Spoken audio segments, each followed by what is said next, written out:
Toizantsika hatrany aloha ny vaovao ara-politika Namory mpanao gazety androany maraina ireo mpikambana ao amin'ny birao politikan'ny antoko Tiako I Madagasikara ka nahafahan'izy ireo namelabelatra ny fomba fijerin'izy ireo ny toe-draharaham-pirenena ankehitriny ary nanamafy ihany koa ny fananoanan'izy ireo ny filoham-pirenena ireto mpikambana ao amin'ny birao politikan'ny antoko Tiako I Madagasikara ireto.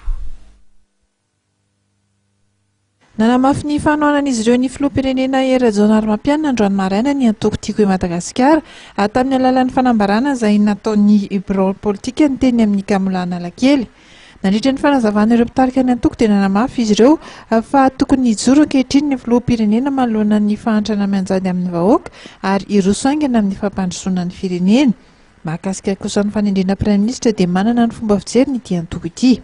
Araka ny fanazavana teo ny foto-kevitra sy joroanay avy ato amin'Tiako Madagasikara dia ny Praiministra ny fanendrena azy dia tsy miala amin'ny lalàna aloha. Zay aloha ny voalohany indrindra.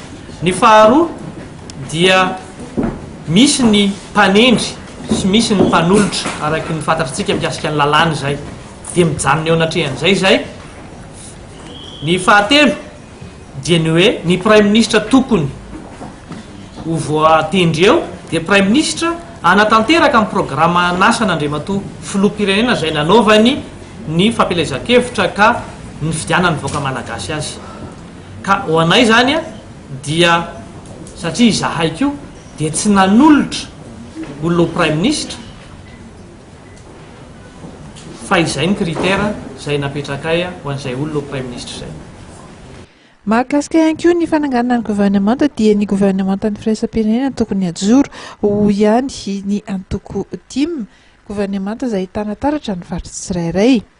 Nasian'ireto mpikambana teo anivon'ny birao politikan'ny tim ireto teny ihany koa ny resaka fampihavana pirenena ateboka izay anisany hanohanan'izy ireo ny filoha ankehitriny no marihany fa efa niroso tamin'ny fampihavanana izany ny antoko tim nanomboka ny taona 2014 rehefa nifampiresaka tamin'ny fitorana tetezamita mba hisorohana indrindra ny mety ironan'ny malagasy ao anatiny ady an-trandro tamin'ireny fotoana ireny.